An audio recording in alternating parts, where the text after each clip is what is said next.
Hello everyone, Brian Burghardt, Vice President and Director of Operations here at Rockaway Sustainable Landscaping. And we're getting towards the 1st of September.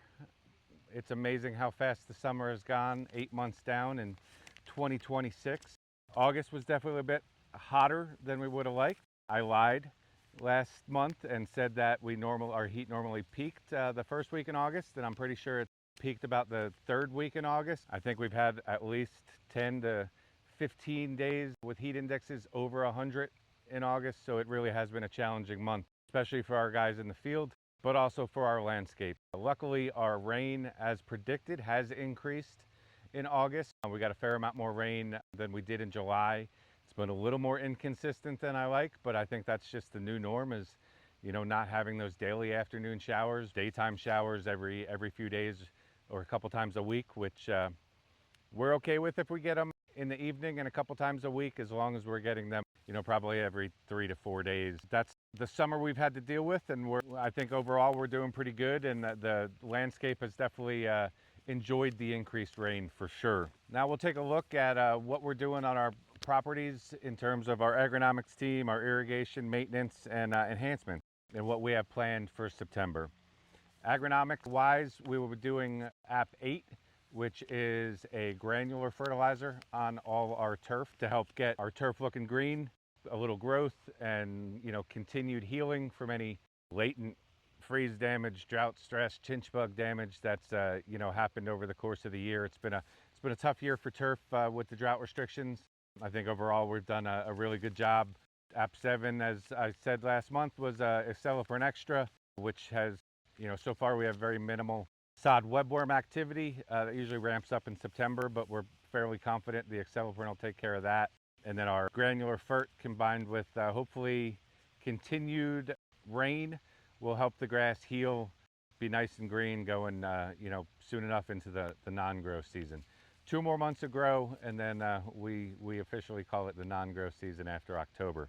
We'll also be putting a granular fertilizer on our shrub material and plant material. For most of our plants, we use 8212 Palm Special, which is a really good granular fertilizer. It has a lot of micronutrients in it, so things like loropetalum and roses that like those micros tend to get really good color after that application. We do that in September, and then the plant material still has enough time to harden off before the cold temperatures of the winter. Our agronomics team will be looking for bugs and responding to spray requests, but while they're on property, they'll be looking for anything that might come up, some chinch bugs, sod webworms if they come up, aphids and mealybugs and scale and things like that. And if they see it, they'll treat it. And they're always on the lookout for weeds and sedge. And even though they're doing an app with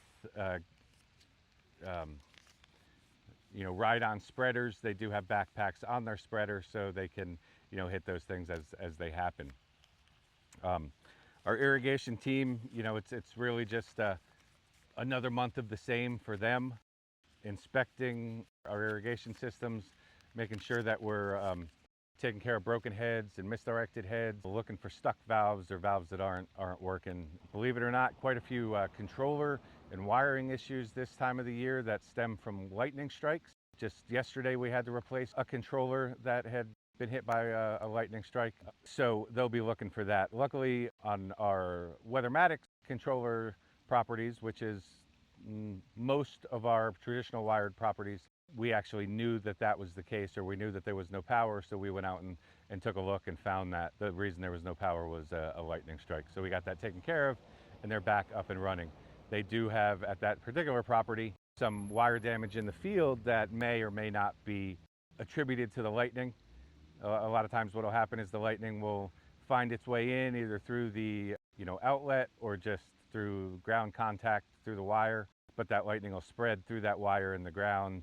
It's used for an electrical current for the watering system, but it just as easily will spread that lightning current through the ground, and sometimes that'll either pop off connections or fuse wires together, and can be a bit of an issue. Luckily we don't get it too often, but it's one of the odder things that we encounter, and probably Florida has that issue more than anyone else in the country, being, I think, the lightning capital of the world. The drought update, we're still in Class 3 drought restrictions. We are still watering 1 day a week on 90 to 95% of our properties. We have, in this intense heat, upped it to 2 days a week in some of our, I'd call it hotter zones, parking islands, small strips of grass by the street, things like that. We were getting a little too much damage and a little too much inch bug activities. You know, the guys are working hard to, like always, to use the water efficiently and keep the landscape looking as good as possible, and trying to be as good of a steward to Mother Earth as we can. Maintenance wise, September is really, it's the same as August, you know, and while we hopefully get a couple degrees knocked off the intensity of the heat, our main focus is keeping the grass mowed, the weeds at bay and everything edged, and the hedges looking tight and the plant material clean. September we'll start another PGR round for those properties that we use PGRs, mostly our bigger hedge properties. So we'll be trimming, and then within 3 to 5 days coming back through and spraying with a PGR, so that we can lessen the environmental impact of gas-powered hedge shears and the noise that happens with them. Help with labor a little bit, and we've also found, and I've said it before, that these PGRs really do make our hedge plant materials a lot healthier and happier. Instead of hitting them with hedge pruners and cutting off all that nice growth, every 3 to 5 weeks, we trim them every 3 months, and it really tends to have a fuller, nicer look on our hedge material from top to bottom. Our team in general are just looking forward to the fact that there is only 2 more months of grow, and I would say maybe a month to 6 weeks until we maybe get what feels like a cool fall day. We'll hope, fingers crossed. And enhancement wise, depending on if we have 3 rotations or 4 rotations in our contracts, we'll be doing some annual swap outs in September. We do have a few mulch jobs on the books, and we have some pretty good landscape enhancements on the books for September.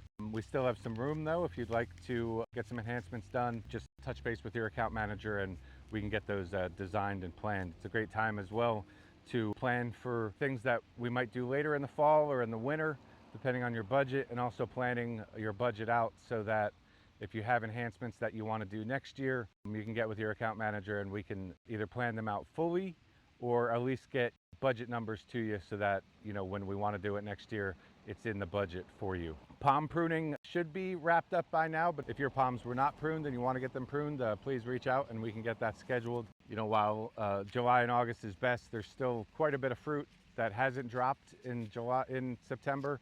So while you might still get a few more seedlings than we would have liked, you'll still minimize that, and you'll lessen the distance that it's distributed. A lot of times the cabbage palms, especially when they get, I don't want to call it ripe, but when they get a certain level of brown, the seagulls and crows and some of those birds really like to feast on them. In doing so, they drop them and they also spread them. So instead of just having the seedlings right below that cabbage palm tree, they can be all over that bed or all over that property. So we still like to get them off, and don't worry, there's plenty of cabbage palms in our pine forests and lumberland that the birds can eat from. The birds will be just fine. It is hurricane season. Our hurricane pre-approval letter we're sending out again here in the next week or so you can get that signed up for us. Knock on wood, we won't get a hurricane this year, but if we do, you'll be ready, and Rockaway will be prepared to blow and clean and cut and rake and pile and do all those fun things that we have to do when we get a named storm. And while we never wish it, we are ready for it, and we're ready to help clear access paths if needed, and work with some of our tree partner vendors with things as big as trees on roofs and so forth. But we can get a big chunk of that general cleanup and smaller sort of tree cut ups and access cutting done ourselves, and then use our tree vendors to help get the other safety concerns taken care of. So be on the lookout for that. Really that's about it. We're just we're hoping that the temperatures moderate here soon. We're hoping that we continue to get good consistent rainfall, and a cool night would be great. A little less humidity. It's been a tough year heat-wise, and the guys have been doing a great job. We're really proud of them. We're really thankful for them, And I always like to say, thank you to our crews and our boots on the ground. They really are the ones that make the magic happen. Me and our management team are really just here to help them. So I'll see you next month, and hopefully we'll be able to say happy fall, y'all.